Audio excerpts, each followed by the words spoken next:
Hello, hello, and Christmas greetings coming from Grandmama Liz. I found another story. It's a Christmas story. How did you guess? Anyways, this one is called A Merry Christmas, and it's from Little Women by Louisa May Alcott. She wrote that book a long time ago. This is another old story. Are you ready? Okay, here we go. It's raining. I don't know if you can hear the raindrops. Anyways, it's a great time to read a story. Joe was the first to wake in the gray dawn of Christmas morning. It's Christmas morning. No stockings hung at the fireplace, and for a moment she felt as much disappointed as she did long ago when her little sock fell down because it was so crammed with goodies. Then she remembered her mother's promise, and slipping her hand under her pillow, drew out a little crimson-covered book. She knew it very well, for it was that beautiful old story of the best life ever lived, and Joe felt that it was a true guidebook for any pilgrim going the long journey. She woke Meg with a "Merry Christmas" and bade her see what was under her pillow.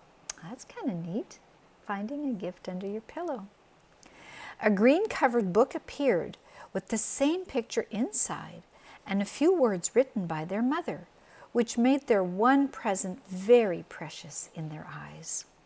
Presently, Beth and Amy woke to rummage and find their little books also.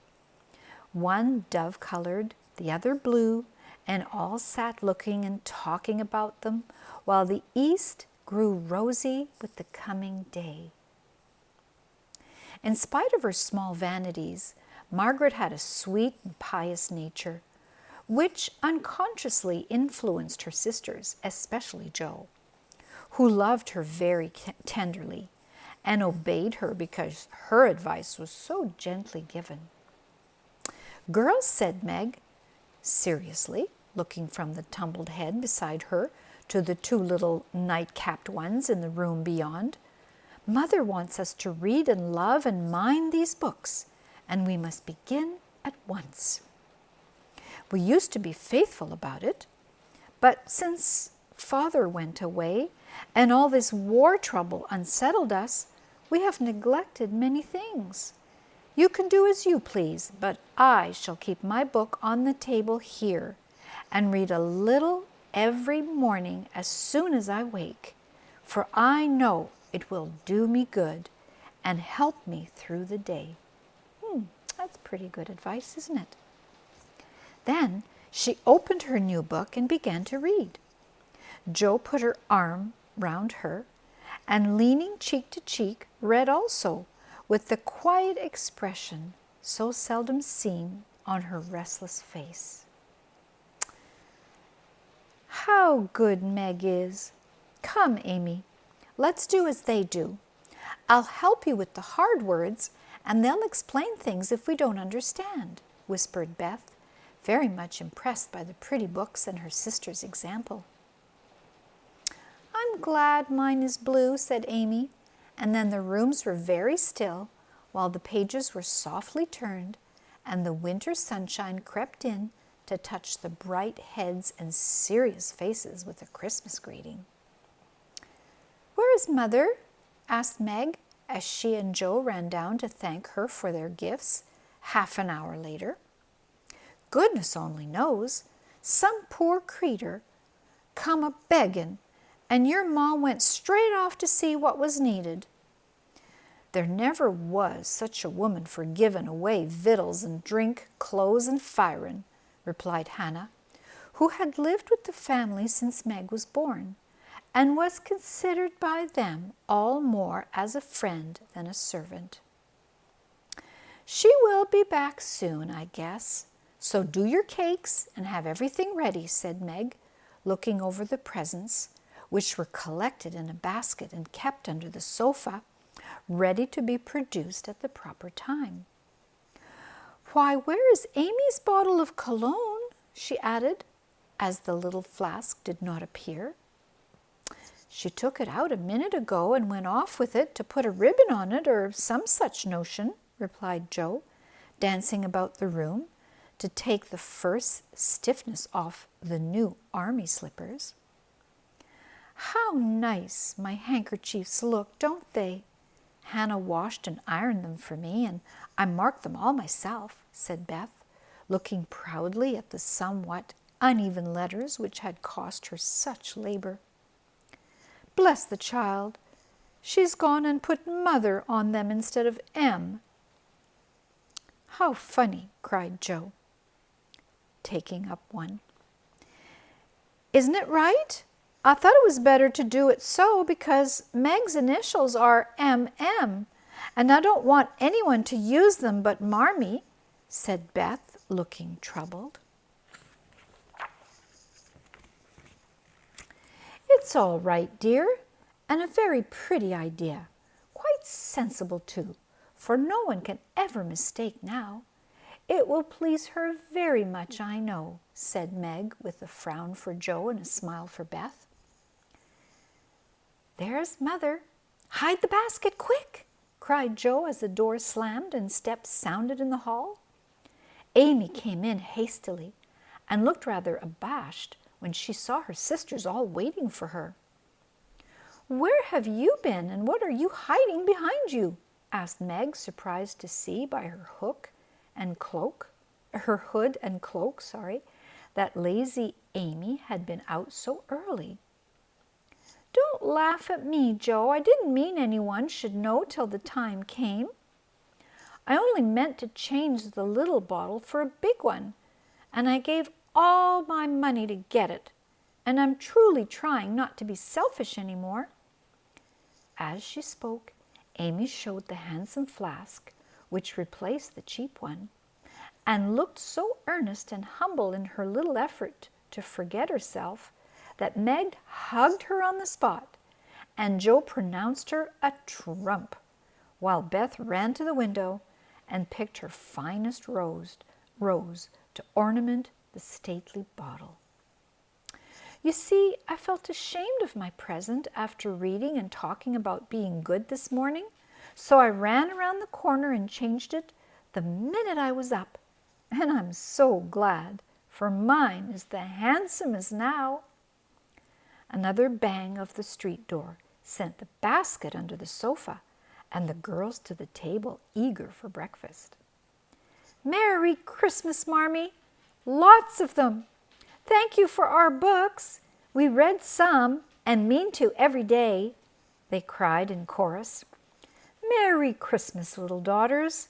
I'm glad you began at once and hope you will keep it on. But I want to say one word before we sit down. Not far away from here lies a poor woman with a little newborn baby. 6 children are huddled into one bed to keep from freezing, for they have no fire. There is nothing to eat over there, and the oldest boy came to tell me they were suffering hunger and cold. My girls, will you give them your breakfast as a Christmas present?" They were all unusually hungry that morning, having waited nearly an hour, and for a minute no one spoke. Only a minute, for Joe exclaimed, "I'm so glad you came before we began." "May I go and help carry the things to the poor little children?" asked Beth eagerly. "I shall take the cream and the muffins," added Amy, heroically giving up the articles she most liked. That's pretty nice, isn't it? Meg was already covering the buckwheats and piling the bread into one big plate. "I thought you'd do it," said Mrs. March, smiling as if satisfied. "You shall all go and help me, and when we come back, we will have bread and milk for breakfast and make it up at dinner time." They were soon ready, and the procession set out. Fortunately, it was early, and they went through back streets, so few people saw them, and no one laughed at the funny party.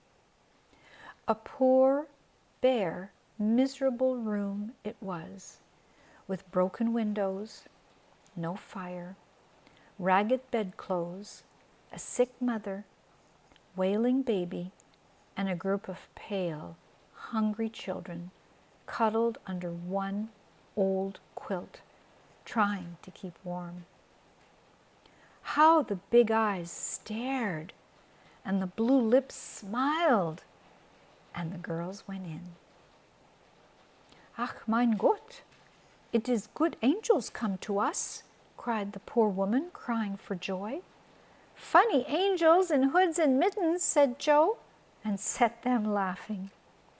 In a few minutes, it really did seem as if kind spirits had been at work there. Hannah, who had carried wood, made a fire, and stopped up the broken panes with old hats and her own shawl.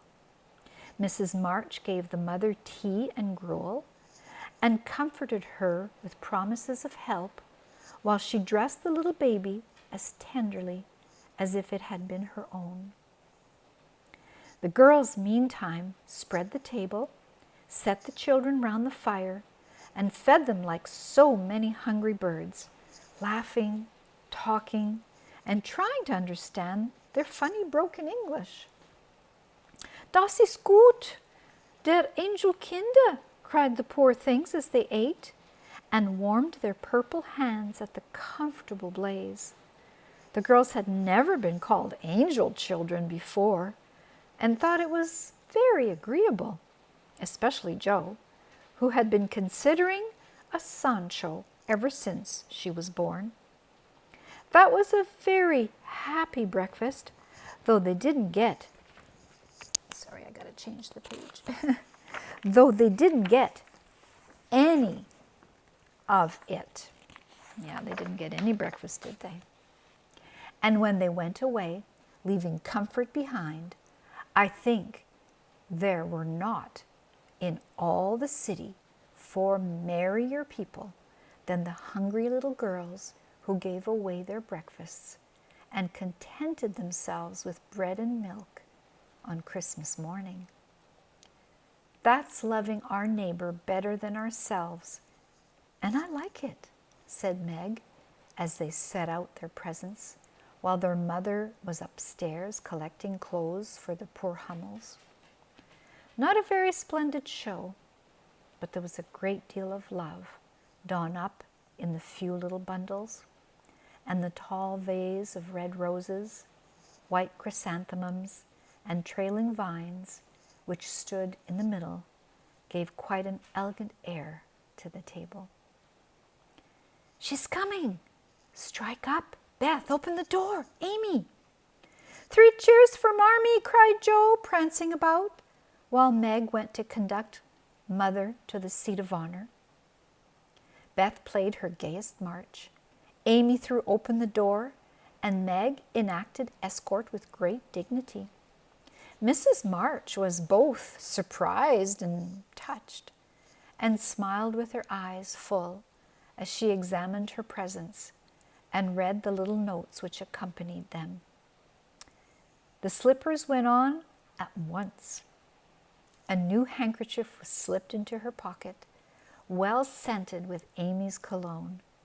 The rose was fastened in her bosom, and the nice gloves were pronounced a perfect fit. There was a good deal of laughing and kissing and explaining in the simple, loving fashion which makes these home festivals so pleasant at the time, so sweet to remember long afterward. The end. Wow, what a great story. I tell ya, Christmas is all about giving and loving and just whatever you can, whether it's a hug or a big kiss. I hope you're getting ready for Christmas. I am. I can't wait to hear what you get. Love you. See you soon. Bye for now.